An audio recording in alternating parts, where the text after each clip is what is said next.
हम मांगे अपनी जो है मनवा कर ही वहां से जाएंगे, ऐसे नहीं जाएंगे। भारत सरकार ने हमारी मांगे पूरी नहीं की, वादा खिलाफी की है।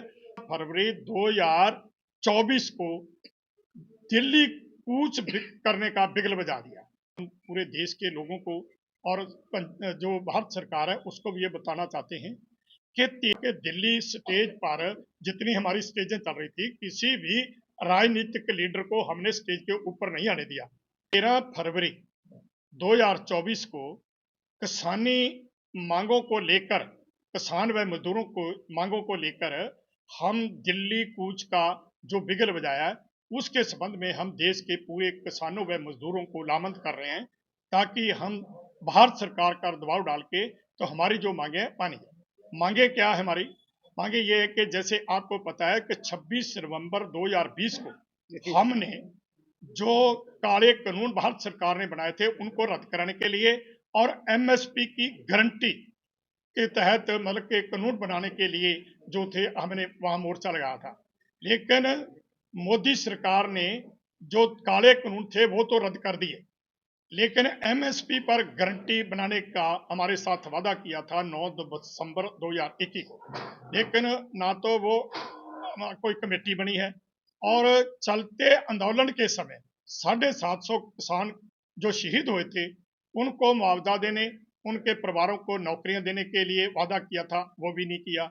इसी तरह जो चलते आंदोलन में 4 किसान व एक पत्रकार की अजय टैनी के गुंडों ने गाड़ियों के नीचे देकर उनको शहीद किया था, उनके बारे में इंसाफ देने के लिए ये भी वादा किया था कि हम जो हमारे किसान जेल में बंद हैं वो उनको रिहा किया जाएगा, और अजय टैनी को जो है वो इस्तीफा देके उसे इस्तीफा लेकर उसको जेल में बंद गया, वो भी नहीं किया। इसलिए हमने वो मोर्चा उस वक्त सस्पेंड किया था।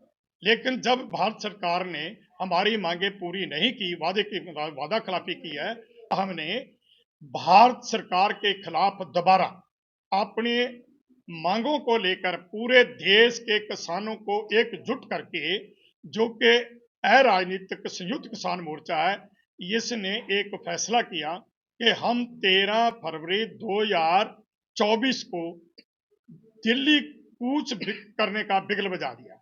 इसके साथ साथ कुछ मांगे हमारी और भी जोड़ी गई हैं, जैसे कि किसानों व मजदूरों का पूर्ण तौर पर कर्जा माफी और आगे डॉक्टर स्वामीनाथन की रिपोर्ट इन बिन लागू कराने के लिए, और इसी तरह जो भारत सरकार विश्व संस्था में शामिल है उसको विश्व व्यापार संस्था से बाहर लाने के लिए दबाव डाला जाएगा, और पूरी कर्जा मुक्ति जो है इसका भी हमने ये अपने मांग में उसको भी शामिल किया है।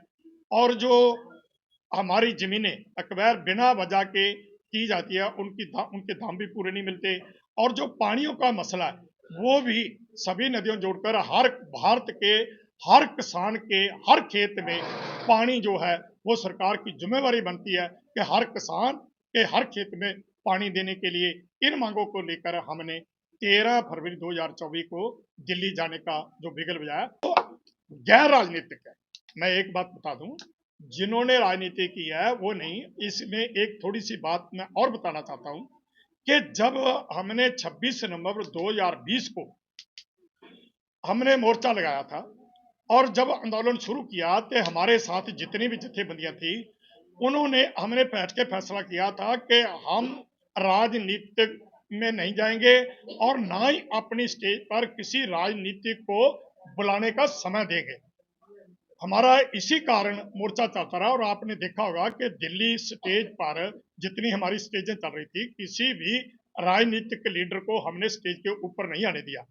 लेकिन कुछ हमारे में से ऐसे भी किसान आगू थे जिन्होंने बाद में एक राजनीतिक पार्टी, उन लोगों को छोड़कर भारत के जो गैर राजनीतिक हैं हमने उनसे ये कहा कि पहले हमारा फैसला हुआ था कि हम राजनीति में नहीं जाएंगे।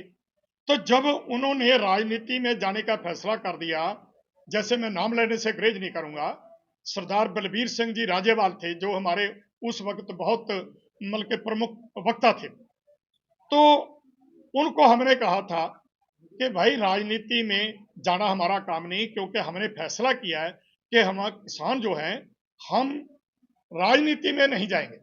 लेकिन तो जब उन्होंने वैसे लोगों को अलग रखें आप लोग। वो अलग है, क्योंकि पहले भी थे, अब जो राजनीति में चले गए उनको बिल्कुल अलग कर दिया।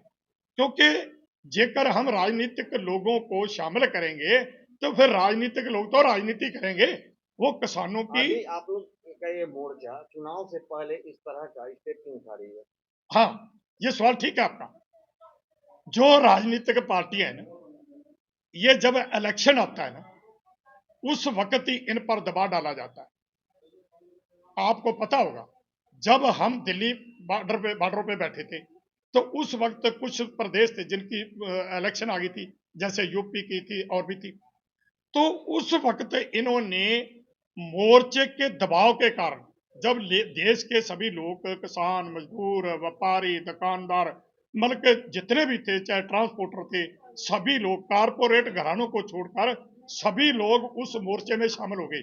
यहाँ तक कि जो संसार भर के लोग थे, जो मानवता की बात करने वाले थे, वो लोग भी इस मोर्चे में, उनकी भी सहानुभूति थी, जिसके कारण उस वक्त भारत के प्रधानमंत्री मोदी जी ने किसानों के दबाव के कारण वो 3 मांगे, हमारी जो काले कानून थे, मतलब के काले कानून इन्होंने रद्द किए, इसी कारण किए।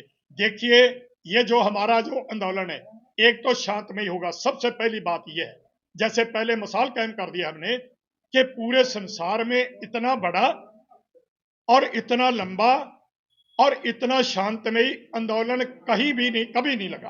इलेक्शन आ गए हैं तो इलेक्शनों के समय जेकर आपकी मांगे नहीं मानी जाती तो क्या फिर आप इलेक्शन के समय चले जाओगे?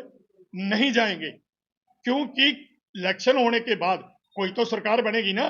जेकर ये सरकार हमारी मांग नहीं मानती तो जो दूसरी सरकार आएगी तो उसको तो माननी पड़ेगी। हम मांगे अपनी जो है मनवा कर ही वहां से जाएंगे, ऐसे नहीं जाएंगे। और पूरे देश के यूपी से, मतलब पूरे देश के लोग जो किसान हैं, किसान जो गैर राजनीतिक हैं, वो हमारे साथ हैं। केवल हमारे साथ वो लोग नहीं है जो राजनीति में चले।